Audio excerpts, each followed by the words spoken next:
Hello everybody. आज हम लोग पढ़ने वाले हैं क्लास 8 का chapter 5 when people rebel 1857 and after. क्या क्या पढ़ने वाले हैं हम लोग इस चैप्टर में? What are we going to study in this chapter? हम लोग पढ़ने वाले हैं policies and the people. Policies and the people में हम लोग देखेंगे how nawabs lose their power, nawabs अपना पावर कैसे लूज़ किए। The peasant and the sepoys, peasant और सेपॉयज़ के बारे में जानेंगे, उनका प्रॉब्लम्स क्या था। एंड रिस्पॉन्स टू रिफॉर्म्स, और रिफॉर्म्स जो लाए थे ब्रिटिश, उसका रिस्पॉन्स कैसा था इंडिया में। Through the eyes of the people, Indians के आइज़ में हम लोग देखेंगे ये सब चीज़ें। अब म्यूटिनी बिकम्स पॉपुलर रेबेलियन, एक म्यूटिनी कैसे चेंज होकर एक रेबेलियन में कन्वर्ट हुआ, ये हम लोग देखेंगे। फ्रॉम मेरठ टू दिल्ली, मेरठ से दिल्ली तक ये रेबेलियन कैसे पहुंचा, एंड द रेबेलियन स्प्रेड, और रेबेलियन स्प्रेड कैसे हुआ। The company fight back, company कैसे फाइट बैक किया, क्योंकि 1857 में तो हम लोग को इंडिपेंडेंस मिला नहीं, तो ज़रूर ये रेबेलियन को कम कर दिया होगा कंपनी ने। तो how the company fight back and after math 1857 के बाद क्या हुआ, ये हम लोग देखेंगे, राइट। तो स्टार्ट करते हैं। ये एक पिक्चर दिया गया है कि सिपॉयज़ और पीजेंट्स ने कैसे गैदर किया forces to revolve that spread across the plains of north India. North India में जब रिवॉल्व हुआ था, सबसे पहले आता है policies and the people. Policies and the people में हम लोग पहले ही चैप्टर्स में देख चुके हैं कि ईस्ट इंडिया कंपनी कैसे डिफरेंट पीपल को इफ़ेक्ट कर रहा था, किंग्स को, क्वींस को, पीजेंट्स को, लैंडलॉर्ड्स को, ट्राइबल्स को, एंड इवन उनके अपने सोल्जर्स, इंडियन सोल्जर्स कैसे इफेक्ट हो रहे थे। हम लोग देखिए कि बहुत पीपल थे जो लोग रेजिस्ट कर रहे थे पॉलिसीज़ एंड एक्शंस को, जो उनको हर्ट कर रहा था, उनके सेंटिमेंट्स को, उनके इंटरेस्ट को हर्ट कर रहा था। अब आते हैं नवाब लूज देयर पावर। नवाब कैसे अपने पावर खो दिए। मिड 18th सेंचुरी से ही हम लोग देख रहे थे कि नवाब एंड राजास जो थे वो लोग अपना पावर खो रहे हैं धीरे धीरे। Resident had been stationed in many courts. The freedom of the rulers reduced. Rulers का जो freedom था वो reduce हुआ. Their armed forces disbanded. उनका जो armed forces था वो disband हो गया, क्योंकि तब एक पॉलिसी लाया गया सब्सिडरी अलायंस। सब्सिडरी अलायंस क्या था कि कोई भी राजा या जमींदार अपना खुद का आर्मी नहीं रख सकता है। ब्रिटिश उनका आर्मी, ब्रिटिश को पैसा देना पड़ेगा, ब्रिटिश उनको प्रोटेक्शन देंगे। तो आर्मी आर्म फोर्सेज डिसबैंड हो गया। And the revenues and territories taken away by stages, और धीरे धीरे करके उनका रेवेन्यू जो आता था वो भी ले लिया गया, उनका टेरिटरीज जो था वो भी एनेक्स्ड हो गया। बहुत सारे रूलिंग फैमिली थे जो क्या किए, जो ब्रिटिश के साथ नेगोशिएट करने का कोशिश किया। किस लिए? टू प्रोटेक्ट देयर इंटरेस्ट, अपना इंटरेस्ट को प्रोटेक्ट करने के लिए। जैसे देखें हम लोग Rani Lakshmibai of Jhansi. Rani Lakshmibai of Jhansi company के साथ नेगोशिएट करना स्टार्ट किए ताकि उनके जो एडॉप्टेड सन थे उसको किंगडम दिया जाए उनका हस्बैंड के डेथ के बाद। हम लोग जानते हैं कि ब्रिटिश ने एक पॉलिसी लाया था, doctrine of lapse. Doctrine of lapse में क्या था कि अगर मेल लीगल हेयर नहीं हुआ राजा का, मतलब राजा का खुद का अपना बेटा, मेल खुद का अपना बेटा नहीं हुआ, तो उनका जो टेरिटरी होगा उसको एनेक्स कर लेंगे। ये था हम लोग का डॉक्ट्रिन ऑफ लैप्स। तो रानी लक्ष्मीबाई का कोई अपना बेटा नहीं था, अपना एक बेटे को उन्होंने अडॉप्ट किया था, अडॉप्टेड सन था उनका एक। तो यही वो ब्रिटिशर्स को रिक्वेस्ट कर रहे थे कि उनको राजा बनने दिया जाए, उनके बेटे को। नाना साहेब जो कि खुद एक अडॉप्टेड सन थे पेशवा बाजीराव टू के, वो ब्रिटिश को प्लीड करने लगे, रिक्वेस्ट करने लगे कि उनके फादर का पेंशन, फादर का डेथ के बाद उन्हें मिलना चाहिए। बट कंपनी ये सब को टर्न डाउन किया, कंपनी ये सब नहीं माना। क्यों नहीं माना? क्योंकि उनको कॉन्फिडेंट था अपना सुपीरियरिटी में और मिलिट्री पावर में, तो उन्होंने कुछ भी नहीं माना। Awadh was one of the last territories to be annexed. Awadh था one of the last territories जिसको एनेक्स किया था ब्रिटिश ने। 1801 में एक सब्सिडरी अलायंस इम्पोज किया गया अवध में, और 1856 में इसको टेकन ओवर किया गया। और टेकन ओवर करने का रीज़न क्या था? टेकन ओवर करने का रीज़न गवर्नर जनरल डलहौसी ने बताया कि जो टेरिटरी था अवध का वो मिसगवर्न हो रहा था और ब्रिटिश आके उसको अच्छे से एडमिनिस्ट्रेशन उसका ठीक करेंगे, उसको अच्छे से एडमिनिस्ट्रेट करेंगे, इसी के लिए उसको हम लोग एनेक्स्ट किए हैं। ये था ब्रिटिश का बात। The company even began to plan how to bring Mughal dynasty to an end. Company even ये भी प्लान करना स्टार्ट कर दिया कि मुगल डायनेस्टी को कैसे ख़त्म करना है। जो कॉइन मिंट होते थे उस टाइम पे, तो उसमें मुग़ल जो राजा थे, मुग़ल राजा का वहाँ पे पिक्चर रहता था। मुग़ल किंग का जो पिक्चर रहता था कॉइन में, उसको चेंज कर दिया कंपनी ने। और गवर्नर जनरल डलहौसी ने अनाउंस किया कि बहादुर शाह ज़फ़र, जो कि लास्ट मुग़ल एम्परर थे उस टाइम पे, तो उनको उनके डेथ के बाद रेड फोर्ट से उन्हें जाना पड़ेगा दूसरे जगह में। और कैनिंग ने, गवर्नर जनरल कैनिंग ने डिसाइड किया कि Bahadur Shah Zafar would be the last Mughal king, वही लास्ट मुग़ल किंग रहेंगे और उनके बाद कोई भी और किंग नहीं रहेगा। उनके जो बेटे रहेंगे उनको प्रिंस बोला जाएगा। ठीक है। अब the peasants and the sepoys. Peasants और सिपॉयज के साथ क्या हुआ? इन the country side peasants and zamindars resented the high taxes and the rigid methods of revenue collection. गांव में तो हम लोग पहले ही देखे कि पीजेंट्स एंड जमींदार्स से टैक्स लिया जा रहा था, रेवेन्यू जोर ज़बरदस्ती करके लिया जा रहा था। बहुत जन है जो मनी लेंडर्स को पैसा वापस नहीं कर पा रहे थे, उनका ज़मीन चला जा रहा था। ये सब रीजंस था पीजेंट्स को गुस्सा होने का, जमींदार्स के गुस्सा का। The Indian sepoys in the employ of the company also had reasons for discontent. Indian sepoys जो थे, इंडियन जो सोल्जर्स थे कंपनी आर्मी में, उन वो भी हैप्पी नहीं थे। वो लोग अनहैप्पी थे अपना पे अलाउंसेस को लेके, जो कि बहुत ही कम था, उनका सैलरी कम था, उनका अलाउंसेस कम था, उनका कंडीशंस ऑफ सर्विस ख़राब था।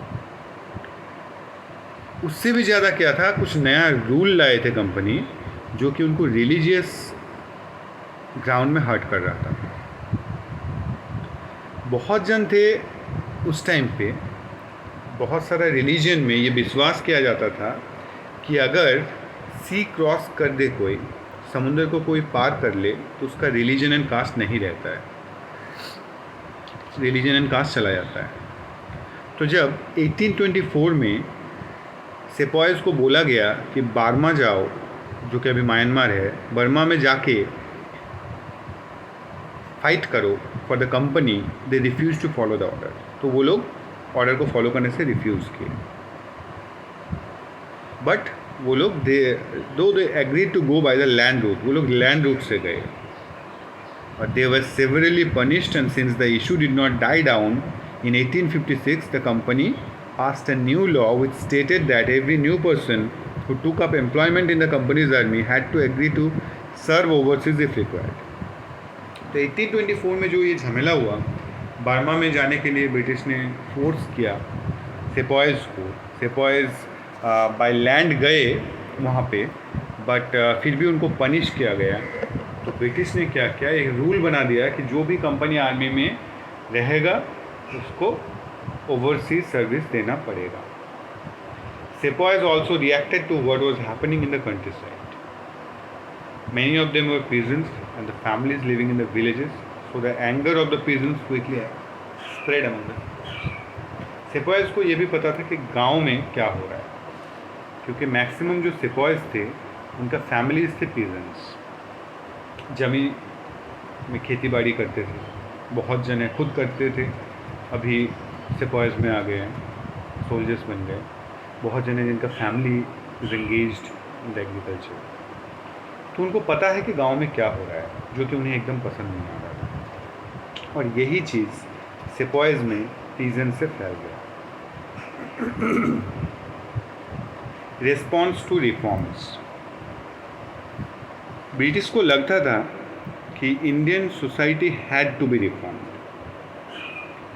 Laws were passed to stop the practice of sati. Sati क्या था? सती था कि अगर किसी का हस्बैंड का डेथ होता है तो जो विडो है, विडो हस्बैंड के साथ चाहे तो चिता में जा सकती है। विडो जलते हुए चीता में कूद जाती थी।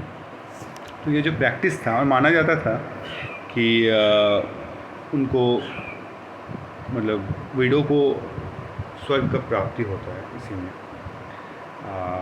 जो कि बहुत ही डिस्गस्टिंग प्रैक्टिस था उस ज़माने का ऑब्वियसली। तो ब्रिटिश ने क्या किया, एक लॉ पास किया कि सती को बंद करना है। और क्या लॉ पास किया? To encourage the remarriage of widows, widow को रीमैरिज करने के लिए इनकरेज किया। तो ये दो चीज़ था जो उस टाइम का जो रिलीजियस बिलीफ था उसको हर्ट किया। उनको लगा कि सती हमारा प्रैक्टिस है हिंदुओं का, तो आप इंटरफेयर नहीं कर सकते। ये एक रिलीजियस बिलीफ में हर्ट किया। विडो रीमैरिज में भी सेम चीज़ हुआ। English language education was actively promoted. English language का एजुकेशन भी बहुत ज़्यादा प्रमोट किया गया। After 1830 the company allowed Christian missionaries to function freely in its domain and even own land and property.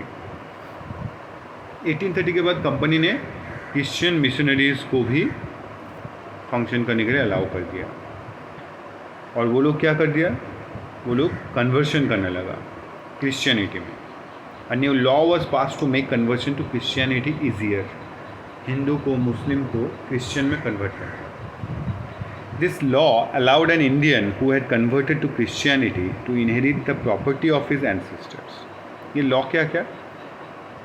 ये लॉ अलाउड किया कि इंडियन को जो कन्वर्ट हो गया क्रिश्चियनिटी में, उसको अपने एंसेस्टर्स को प्रॉपर्टी को भी रख सकता है। Many Indians began to feel that the British were destroying their religion. बहुत जिनको लगा कि ब्रिटिश उसके रिलीजन को ख़त्म कर दे रहा है। Their social customs and their traditional way of life. There were of course other Indians who wanted to change existing social practice. बहुत जन थे, इंडियन थे जो ये सोशल प्रैक्टिस को ख़त्म करना चाहते थे, जैसे राजा राम मोहन राय, जैसे विद्यासागर, ईश्वरचंद्र विद्यासागर। आज के दिन में हम लोग जब सोचते हैं प्रैक्टिस ऑफ सती के बारे में, तो हम लोग को यही फील होता है कि इसको बंद हो जाना चाहिए था, इसको रहना ही नहीं चाहिए था, राइट। बट उस ज़माने में इंडियंस का जो सोच था, इंडियन का जो प्रैक्टिसेस था, ये उनको रिलीजियस बिलीफ को हार्ट करता था। ये बहुत ही ख़राब प्रैक्टिस था ऑब्वियसली, आज हम लोग जब सोचते हैं। बट उस ज़माने में, उस टाइम पे जो रिलीजियस बिलीफ था, ये उनको नहीं लगा। उस टाइम पे भी कुछ इंडियन थे जो लोग इसको अपोज करते थे। बट ब्रिटिशर्स जब लॉ पास कर दिए तो उनका सेंटिमेंट को हर्ट हुआ, राइट। अभी उसके बाद तो उनको कन्वर्जन करने का कोशिश किया क्रिश्चियनिटी में। नेक्स्ट देखें, through the eyes of the people. अब देखेंगे हम लोग कि पीपल क्या सोचते थे। ब्रिटिश रूल के ये जो टाइम था, पीपल क्या सोचते थे।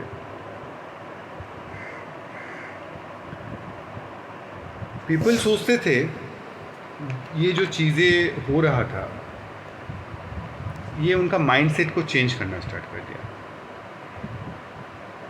ये उनका क्या माइंडसेट को चेंज किया, ये उनको इफ़ेक्ट करना स्टार्ट किया कि जो इंग्लिश है, जो ब्रिटिश है, वो डिटरमाइन है उनके रिलीजन को वाइप आउट करने के लिए। हिंदू और मुस्लिम को वो लोग हटाना चाहते हैं और क्रिश्चियन बनाना चाहते हैं सबको। और वो लोग क्या किए, एक लिस्ट बनाए 84 रूल्स का और अनाउंस किए, जहाँ पे भी बड़े बड़े गैदरिंग्स होते थे वहाँ पे।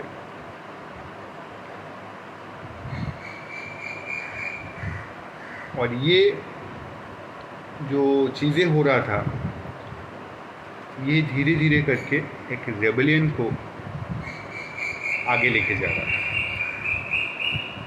बहुत जगह में बड़े बड़े जो लोग थे, किंग्स थे, ज़मींदार थे, वो लोग प्लान करना स्टार्ट किए कैसे रेबल करेंगे। डेट फिक्स होना स्टार्ट हो गया, सीक्रेट प्लान बनना लगा। बहुत जन ऑल ओवर नॉर्थ इंडिया में घूम घूम के ये बात बोलने लगे कि रेबेलियन होने वाला है। And next a mutiny becomes popular rebellion. Struggle तो चल रहा था, हम लोग को पता है, रूलर्स एंड द रूल्ड। बहुत जगह में ये एक रेजिस्टेंस की तरह स्टार्ट हो गया, जो कि power of the state breaks down. Very large number of people begin to believe that they have a common enemy. उनको लगने लगा कि हम लोग का एक ही एनिमी है, and rise up against the enemy at the same time, और एक ही साथ हम लोग को वो एनिमी को ख़त्म करना है। For such a situation to develop people have to organise, communicate, take initiative and display the confidence to turn the situation down. और उनको लगा कि ये सिचुएशन को हमें एक ऑर्गेनाइज करके, कम्युनिकेशन बढ़ा के, एक इनिशिएटिव लेके हमें सिचुएशन को टर्न अराउंड करना है, घुमा देना है पूरा। Such a situation develop in the northern parts of India in 1857। 1857 में ऐसा ही एक सिचुएशन आ गया। After 100 years of conquest and administration, 100 साल हो गया था। 1757 से 1857, 1757 बैटल ऑफ पलासी, उससे 100 साल हो गया था। 1857 ब्रिटिश कॉन्क्वेस्ट के ऊपर कॉन्क्वेस्ट करते गए। The English east India company faced a massive rebellion that started in May 1857 and that threatened the company's very presence in India. और 100 साल के बाद 1857 के मई महीना में कंपनी का एग्जिस्टेंस को थ्रेट करने के लिए एक रेबेलियन स्टार्ट हुआ। Sepoys mutinied in several places beginning from Meerut, and a large number of people from different sections of society rose up in rebellion. सिपाही जो थे वो म्यूटिनी किए बहुत सारा जगह में। मेरठ से स्टार्ट हो गए और रेबेलियन स्टार्ट हो गए। बहुत जन थे जो ये भी बोलते हैं कि biggest arm resistance to colonialism in the 19th century anywhere in the world. पूरा वर्ल्ड में कॉलोनियलिज्म के ऊपर सबसे बड़ा आर्म रेजिस्टेंस था ये। पिक्चर में दिखा रहा है एक रेबेलियन का पिक्चर। नेक्स्ट आते हैं from Meerut to Delhi. On 8 April 1857 a young soldier, Mangal Pandey, was hanged to death for attacking his officers in Barakpur.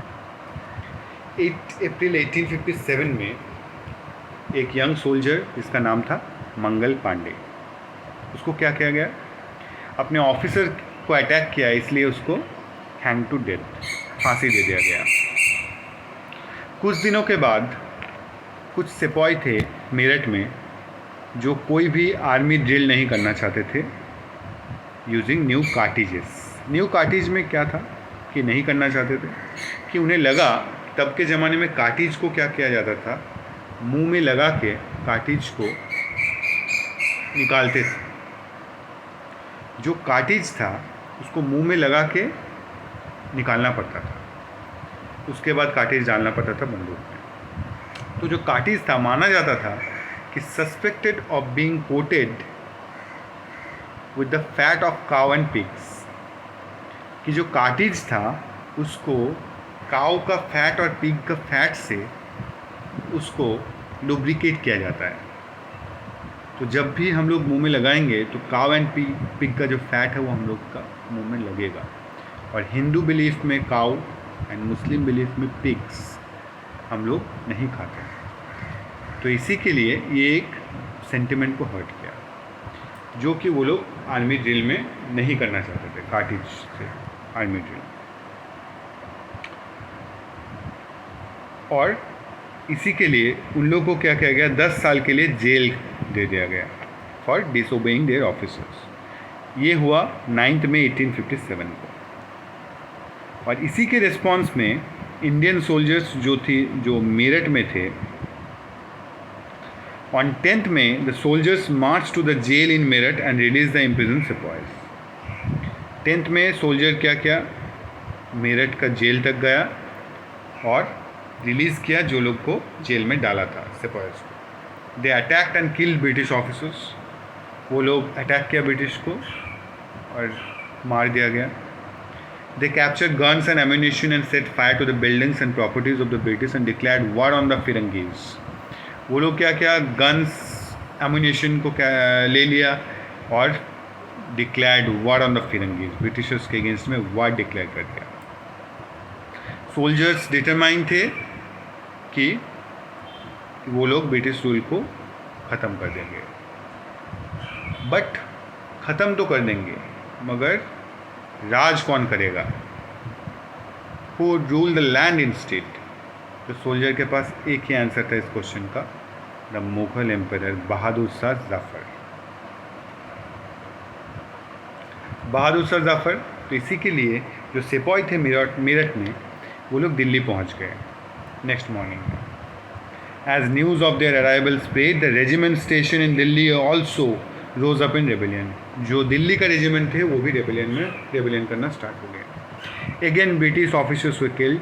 British officers वहाँ पे भी मारे गए. Arms and ammunition seized, building set on fire. तबाही start हो गया दिल्ली में भी.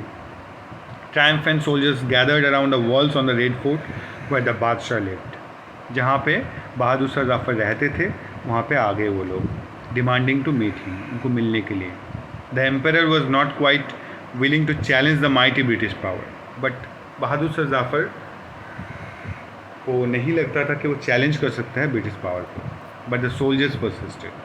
मगर सोल्जर को लगा और सोल्जर उन्हें समझाने लगे. They force their way into the palace and proclaimed Bahadur Shah Zafar as their leader.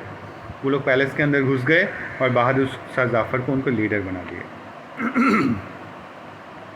The ageing emperor had to accept this demand. और उनके ना चाहते हुए भी उनको ये डिमांड को एक्सेप्ट करना पड़ा. He wrote letters to all the chiefs and rulers of the country to come forward and organise a confederacy of Indian states to fight the British.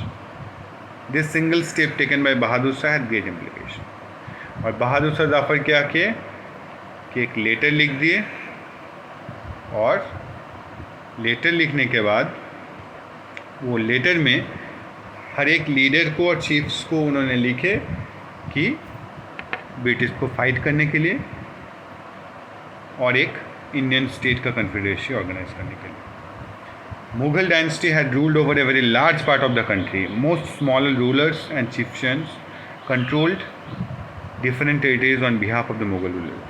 बहुत मुगल रूलर का जो टेरिटरी था वो बहुत बड़ा था कंट्री में, और मैक्सिमम जो चीफ थे, टेरिटरी का हेड थे, वो लोग मुगल रूलर के अंडर में थे, जो कि ब्रिटिश रूल का एक्सपेंड के वजह से थ्रेटन हो रहे थे. Many of them felt that if the Mughal emperor could rule again, they too would be able to rule their own territories once more under Mughal authority. बहुत जन को ये लगा कि मुगल एम्परर अगर फिर से रूल कर सकते हैं तो हम लोग का टेरिटरी भी हम लोग फिर से रूल कर पाएंगे under the Mughal authority. British ये एक्सपेक्ट नहीं किए थे. They thought the disturbance caused by the issue of the cartridges would lie down. वो लोग सोचे कि कार्टिजेस के बारे में जो डिस्टर्बेंस हो रहा है वो धीरे धीरे ख़त्म हो जाए. बट बहादुर शाह जाफर डिसीजन, बहादुर शाह जाफर ने जो किया, ये रेबेलियन को एक कम्प्लीटली अलग सिचुएशन में चेंज कर दिया. पीपल को एक ऑल्टरनेटिव देखने स्टार्ट हो गया, जो पीपल को करेज दिया, होप दिया एंड कॉन्फिडेंस दिया. And the rebellion spreads. After the British were routed from Delhi, there was no uprising for almost a week. जब ब्रिटिश को दिल्ली से हटा दिया गया तो और एक हफ्ता तक कोई अपराइजिंग हुआ ही नहीं. It took that much time for news to travel. ये एक हफ्ता तक न्यूज़ ट्रैवल करना स्टार्ट हो गया पूरा नॉर्थ इंडिया में. Then a part of mutinies began. और म्यूटिनी स्टार्ट हो गया. Regiment after regiment mutinied and took off to join other troops at nodal points like Delhi, Kanpur and Lucknow. Regiment के after regiment mutiny हुआ और nodal point में वो लोग join करने लगा दिल्ली, कानपुर एंड लखनऊ में. After them the people of the towns and the villages also rose up in rebellion and rallied around local leaders. और उनके साथ साथ पीपल ऑफ द टाउन्स जो थे, विलेजर्स जो गांव के लोग थे, जो शहर के लोग थे, वो भी रेबेलियंस के साथ आना स्टार्ट हो गया, लोकल लीडर्स के पीछे खड़े होना स्टार्ट कर दिया और ब्रिटिश के साथ लड़ाई स्टार्ट हुआ. Nana Saheb, the adopted son of the late Peshwa Bajirao who lived near Kanpur. Nana Saheb जो कि पेशवा बाजीराव के एडप्टेड सन थे, गैदर्ड आर्म फोर्सेस गैदर किए और एक्सपेल किए ब्रिटिश गैरिसन को from the city. He proclaimed himself Peshwa, और वो अपने आप को पेशवा भी बुलाना स्टार्ट कर दिया. He declared that he was a governor under emperor Bahadur Shah Zafar, और वो अपने आप को गवर्नर डिक्लेयर कर दिए कि बहादुर शाह जाफर एम्परर के नीचे मैं गवर्नर हूँ. इन लखनऊ में क्या हुआ, Birjis Qadr the son of the depose Nawab Wajid Ali Shah का जो बेटे थे बेजीज कदर, वो भी अपने आप को नवाब प्रोक्लेम करना स्टार्ट कर दिया. ही टू एक्नॉलेज द सुजैनिटी ऑफ बहादुर शाह जाफर, वो भी बोलने लगा कि बहादुर शाह जाफर के नीचे में हम लोग अथॉरिटी में हैं. His mother Begum Hazrat Mahal took an active part in organising the uprising against the British. उनके माँ बेगम हजरत महल जो ये ब्रिटिश के अगेंस्ट में अपराइजिंग में बहुत एक्टिवली पार्ट लिया. इन Jhansi Rani Lakshmibai join the rebel सिपाहीज.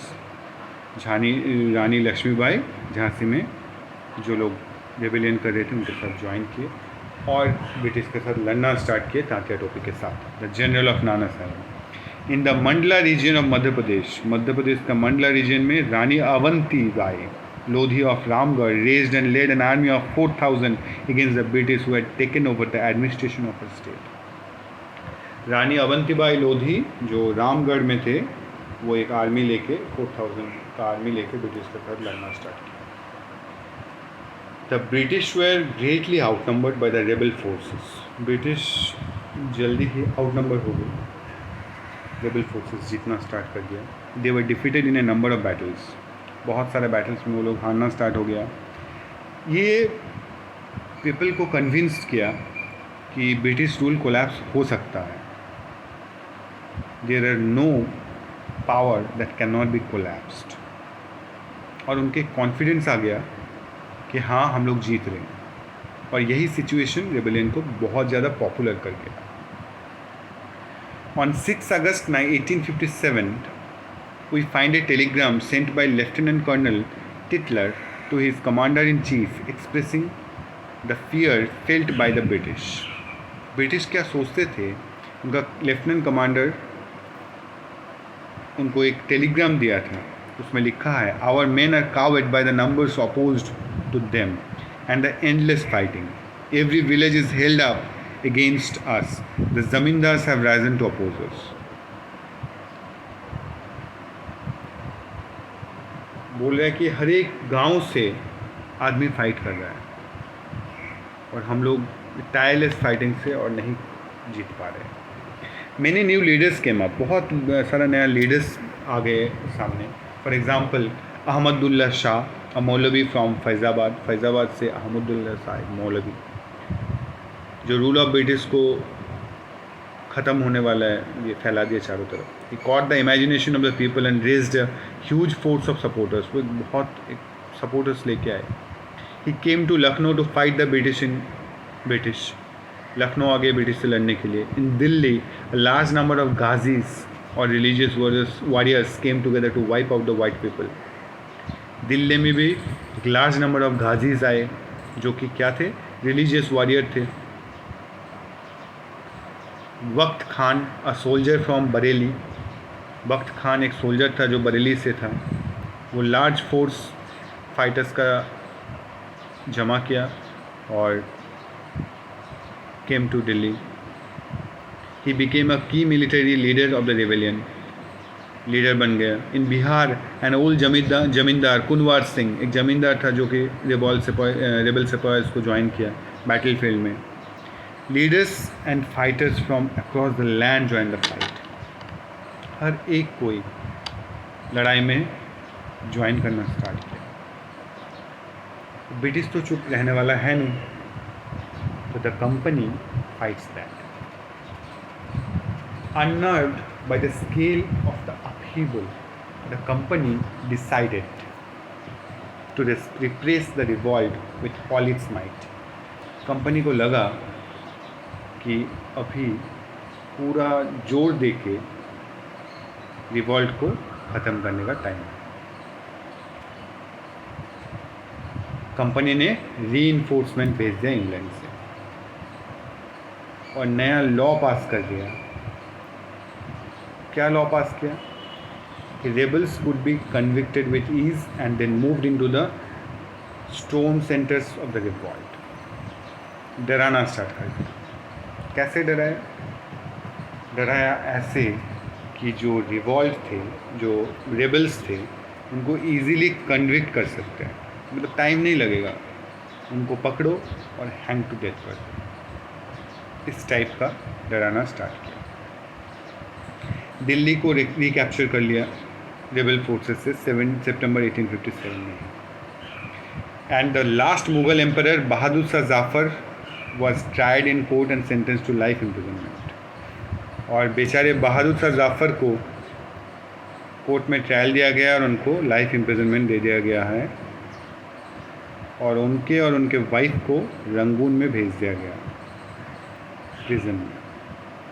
The recapture of Delhi did not mean that the rebellion died out after that. People continued to resist and battle the British. People फिर भी लड़ना स्टार्ट किए British के साथ, लड़ना बंद नहीं किए थे और ब्रिटिश को 2 साल लगा पूरा रेबेलियन को ख़त्म करने में। Lucknow was taken in March 1858। Lucknow March 1858 को ले लिया। Rani Lakshmibai was defeated and killed in June 1858। June 1858 में Rani Lakshmibai defeat and killed, मार दिया गया उनको। A similar fate awaited Rani Avantibai, who after initial victory in Kheri chose to embrace death when surrounded by the British on all sides। British जब उनको घेर लिया गया तो उनको मरना पड़ा, रानी अवंतीबाई को। तात्या टोपी escaped to the jungles of central India and continued to fight a guerrilla war with the support of many tribal and peasant leaders। Tatya टोपी भाग गए जंगल में और वहाँ से फाइट स्टार्ट किए ट्राइबल्स के साथ और पीजन लीडर्स के साथ। But he was captured, tried and killed in 1859। But उनको कैप्चर किया गया, ट्राइड एंड किल्ड इन 1859 में उनको मार दिया गया। Just as victories against the British and earlier encouraged rebellion, the defeat of rebel forces encouraged desertions। The British also tried their best to win back the loyalty of the people। British ये भी start किया कि loyalty कैसे मिलेगा उनको peoples. और जैसे ही defeat होना स्टार्ट किया रेबल फोर्सेस तो बहुत जन रेबेलियन छोड़ चुके। ये भी एक पॉइंट आ गया ब्रिटिश का पॉजिटिव। वो लोग क्या किए, जो लोग लॉयल थे लैंडलॉर्ड्स, उनको रिवार्ड देना स्टार्ट कर दिया और उनको ट्रेडिशनल राइट जो था लैंड का वो उनको वापस कर दिया। जो रेबल नहीं किए थे, जो लोग रेबेलियन में शामिल नहीं हुआ था, उनको रिवार्ड्स देना स्टार्ट कर दिया। Hundreds of sipahis, rebels and nawabs and rajas were tried and hanged. और जो लोग ये रेबेलियन में थे, hundreds of sipahis, rebels, nawabs, राजा, उनको मार दिया गया। अब देखते हैं आफ्टर मैथ क्या हुआ रेबेलियन के बाद, ये ख़त्म होने के बाद क्या हुआ। The British had regain control of the country by the end of 1859। British ने 1859 के एंड में कंट्री को फिर से रीगेन कर लिया। But they could not carry on ruling the land with the same policies anymore. Same policy से उनको और रूल नहीं कर सकते थे, तो वो लोग क्या किए, इंट्रोड्यूस्ड किए कुछ नया पॉलिसीज को। Number 1, the British parliament passed a new act of 1858 and transferred the powers of the East India Company। Power को ट्रांसफ़र कर दिया एक्ट ऑफ 1858 के हिसाब से to the crown. British crown के पास पावर चला गया और कंपनी के पास पावर नहीं रहा। ये क्या क्या, ये मोर रिस्पॉन्सिबिलिटी आया member of the British cabinet, जो ब्रिटिश कैबिनेट में थे, was appointed Secretary of State for India and made responsible for all matters related to the governance of India। He was given a council to advise him called the Indian Council। The Governor General of India was given to the title of Viceroy। इसी time में जो governor general थे उसको viceroy title दिया गया, क्योंकि अभी और ईस्ट इंडिया कंपनी का नहीं था ये अभी directly controlled by the British parliament, that is a personal representative of the crown. जो वाइसरॉय थे वो थे personal representative of the crown. Through this measures the British government accepted direct responsibility for ruling India.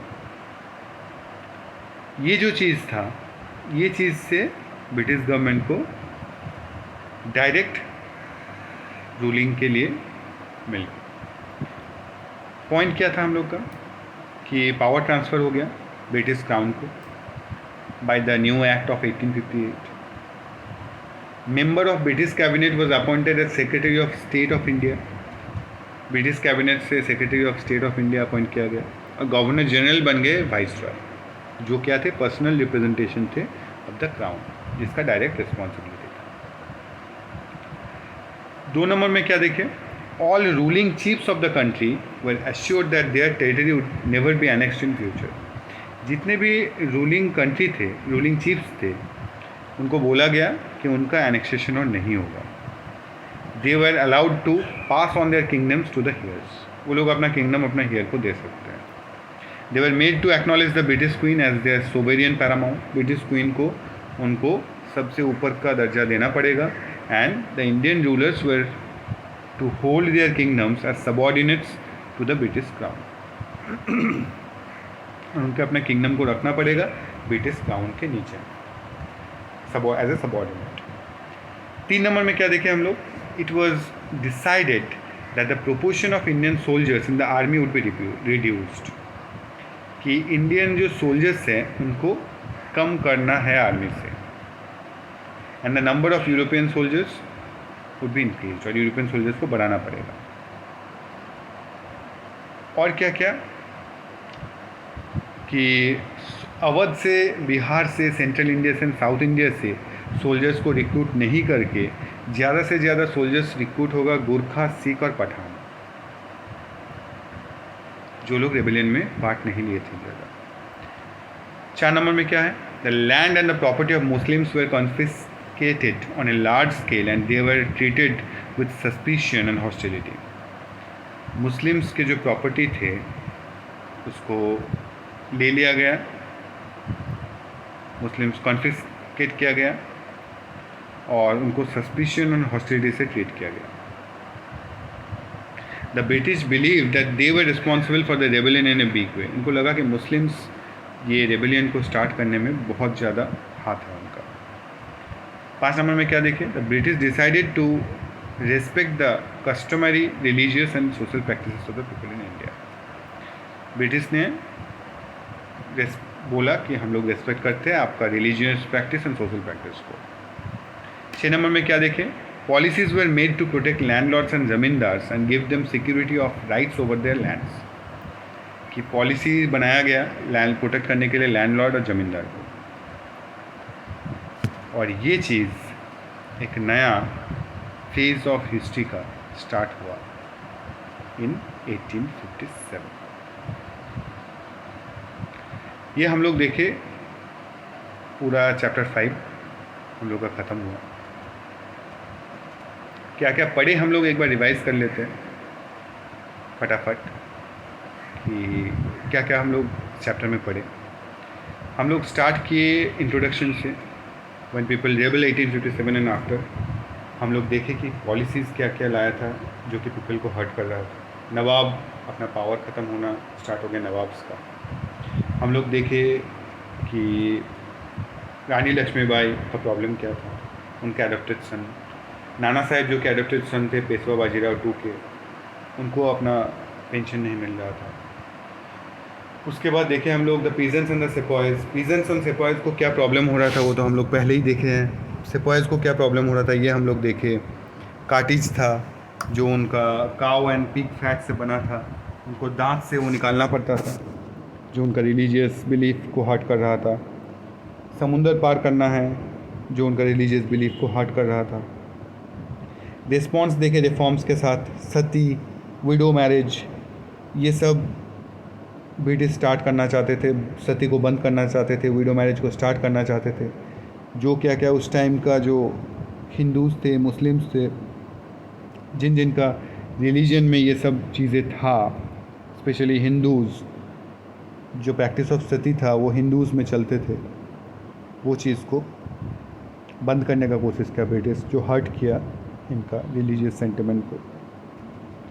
उसके बाद देखे people क्या सोचते थे। उसके बाद आ गया हम लोग का mutiny becomes popular rebellion. Mutiny start हो गया, एक रेबेलियन स्टार्ट हुआ 1857 में, जो मेरठ से दिल्ली तक चला। दिल्ली जाके बहादुर शाह ज़फ़र के पास गए, बहादुर शाह ज़फ़र को बनाया गया रेबेलियन का लीडर। बहादुर शाह ज़फ़र ने सबको लेटर लिख दिया अपने चीफ्स को कि हम लोग रेबेलियन कर रहे हैं और ब्रिटिश के अगेंस्ट में हम लोग लड़ाई ले रहे हैं। ये चलता रहा, रेबेलियन स्टार्ट हो गया। रानी लक्ष्मीबाई, रानी अवंतीबाई, नाना साहेब सब लड़ना स्टार्ट कर दिए। चारों तरफ से रेबेलियन चला and the company fights back. Company European soldiers लाए और यहाँ पे रेबेलियन को धीरे धीरे 2 साल के अंदर ख़त्म कर दिए। जितने भी रेबल्स थे उनको मार दिया गया। आफ्टर मैथ में देखें हम लोग कि ब्रिटिश कुछ पॉलिसीज़ इंट्रोड्यूस किए, न्यू एक्ट पास किया 1858, जो एक्ट के दौरान ब्रिटिश ईस्ट इंडिया कंपनी से पावर चला गया ब्रिटिश क्राउन के पास।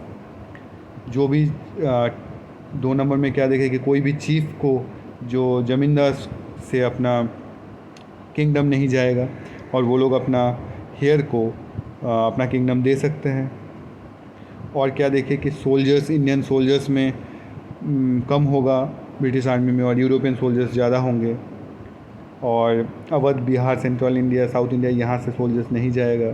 सोल्जर्स ज़्यादा से ज़्यादा लिया जाएगा गोरखा को, सिख्स को एंड पठान्स को। मुस्लिम को वो लोग टारगेट कर दिए, सस्पिशन एंड हॉस्टिलिटी की तरफ से देखने लगे, क्योंकि उनको लगा कि मुस्लिम्स एक बहुत मेजर रोल प्ले किए इस रेबेलियन में। ब्रिटिश डिसाइड किए to respect the customary religious and social practices of people of India. Policies बनाया गया लैंडलॉर्ड एंड जमींदार को, उनको राइट्स को सिक्योर करने के लिए। और यहाँ से एक न्यू फेज स्टार्ट हुआ हिस्ट्री का आफ्टर द 1857। वीडियो यहीं पे ख़त्म हो गया, चैप्टर ख़त्म है हम लोग का, चैप्टर 5। Thanks for watching. अगर वीडियो अच्छा लगे तो लाइक एंड शेयर कीजिएगा। Thank you so much.